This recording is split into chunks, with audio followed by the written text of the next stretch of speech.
Hello everyone, and you are very welcome to this year's Climate and Nature Summit. And I would like to start by thanking you and thanking your teacher in particular for signing up for the summit. So our first lesson is Cop27, Let's Have a Conversation. So let's get started.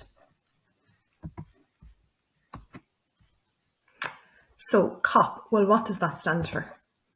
Well, it's a big phrase, but it stands for Conference of the Parties, and that's where the COP comes from. So a conference is just when lots of people get together to have a conversation and to chat and to talk about something. And who is coming to this conference to talk? Well, the parties. So the parties are different governments and different people from the government from different countries. So that's what the COP means. So Cop27, well, 27 just means that it's the 27th time that they are coming together. So for 27 years they've been meeting. So this is year 27 that they are coming together. So I wonder, does anybody know where Cop27 is happening this year? If teacher would like to pause the video at any time for you to have a little chat about that, you can have a think about it. So Cop27 is happening in Egypt. And I wonder if anybody knows anything about Egypt. So what about the flag? Again, you can pause at any time. Does anybody know what the colours are on the flag of Egypt? Well, this is the flag of Egypt: black, white and red. And I'll ask you one last question about Egypt. I wonder, does anybody know where in the world it is? So Egypt is in Africa. So the green dot here, that's us up in Ireland, and you go all the way down here across Europe, across France, down alongside Italy, all the way to North Africa, and Egypt here is in red.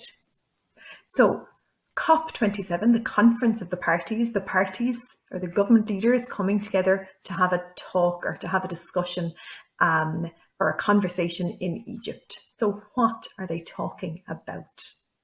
Again, if teacher wants to pause and anybody knows the answer, what are they going to talk about? Well, they're coming together to talk about climate change. And more importantly, probably, climate action. So what we can do about this.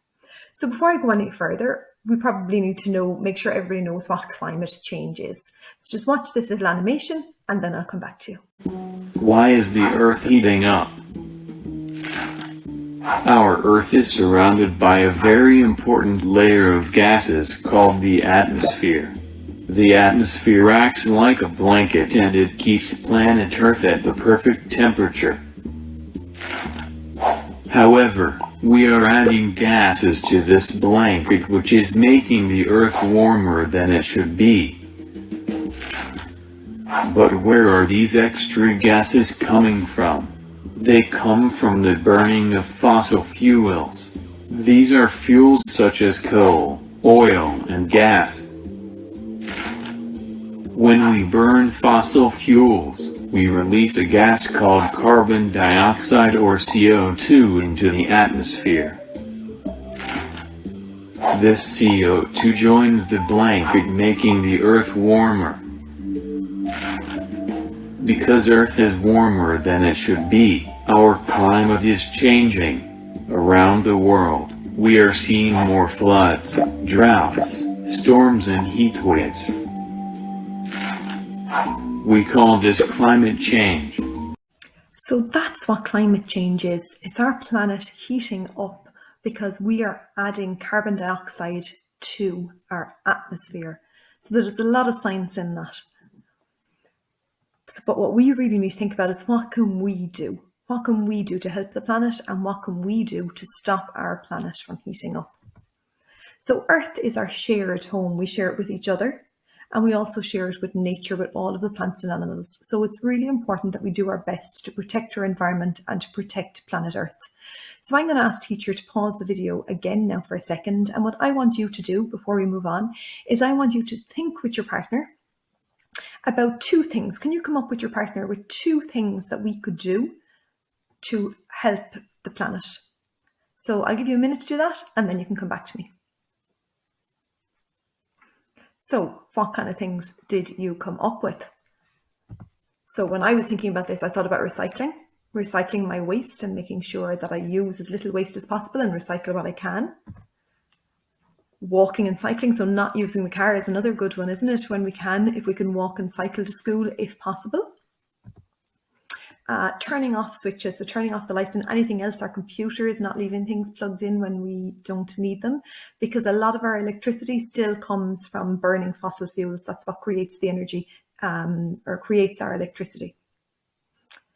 And this one is really, really important, planting trees, because trees breathe in carbon dioxide. So they take the carbon dioxide out of the air. So the more trees that we plant, the better. So that's a really, really good one. So I'm sure that you came up, these are quite simple, I'm sure you came up with lots and lots of really good ideas, much better than these ones. But when you were talking, I wonder if anybody came up with the most important action, with the most important thing that we can do to help the climate change issue. So if teacher wants to pause again for a second, just to have another little think about that, out of all the things we can do, what do you think is the most important thing? Well, the most important thing that we can do as a climate action is talk. Because lots of people still don't know about climate change, or they don't know why it is happening. And if we all start talking about it more, well, then we can learn from each other. And very often, people will listen to and they will trust their friends and their family much more than a stranger, like, let's say, somebody on the news. So when we are talking with somebody else, we are having a conversation. If we are doing one other thing, we must talk and we must listen. I think a few people got that. So if we were talking and listening with other people, then we are having a conversation. Now, this isn't just me saying this. So this lady here, this is Professor Catherine Hayhoe, and she is a world-known climate scientist. And Professor Catherine, she is from Canada, and she says in everything she does, she says that the most important thing that we must do as a climate action is we must talk about it and we must have conversations.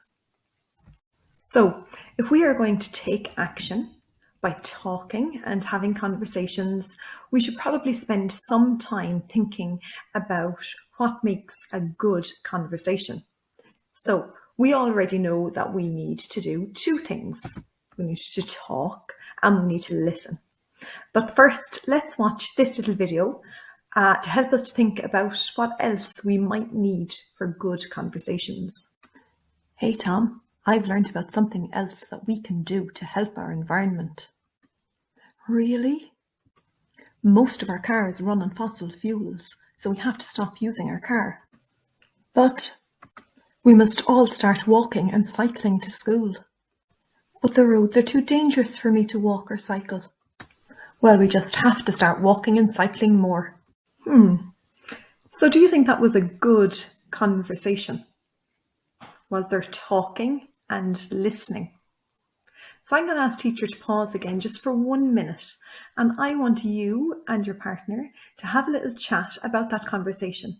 I want you to think, number one, do you think it was a good conversation? And what could either Bob or Tom have done to have had a better conversation? So 1 minute and we'll come back to that. So when you were talking with your partner, did you talk and listen? Did you think that that was a good conversation between Bob and Tom? Well, it probably wasn't a great conversation because Bob was doing most of the talking. Also, Bob had learned that driving is not good for the environment. And even though he wanted everybody to start walking and cycling, sometimes even though we think something is a good idea, it may not be a good idea for everyone.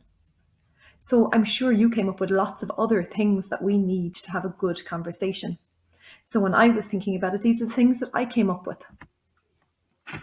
So I thought a really important part of having a good conversation is that we take turns in talking and we take turns in listening. It's also so important to be kind when you are having a conversation. Showing respect, that we show respect for each other. And even if I think your opinion isn't right, or even if I'm not sure that I agree with you, I always show respect to the person I'm speaking with. And that it's okay to disagree. So while it's right for one person to walk or cycle to school, for example, it won't be okay for everybody. Some people live too far away, some people live on a dangerous road. There's lots of reasons. So we all try our best, but we have to always be kind in our conversations. So now we know that there is a big conversation happening this week. Can you remember what it is called? That's right, Cop27. And I wonder, can you remember where it is happening? That's right, it's happening in Egypt.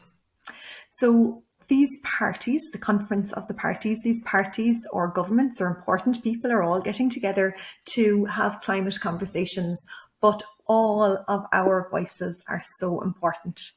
And it is also important that we use them to have respectful conversations. So let's have some climate conversations this week. So who will we be speaking to and what will we talk about? Well, this week we are going to be learning lots during the Climate and Nature Summit. So we are going to be learning lots about climate and nature. So we could talk about those things, all the things that we would be learning about in school, and tell other people about them. You could also share any actions that you have taken yourself, and who knows, somebody might copy your actions and be inspired by you. So who will we be talking to? Well, our family is a great place to start. Talk to our parents, our grandparents, our brothers and our sisters. And school is another really great place to start having these type of climate conversations, so you can speak to your friends and your teachers. So hopefully now you will do some more work on climate conversations with your teacher. But before I leave you, I just want to say thank you. I hope you enjoy the other sessions to come, and thank you for watching Lesson 1.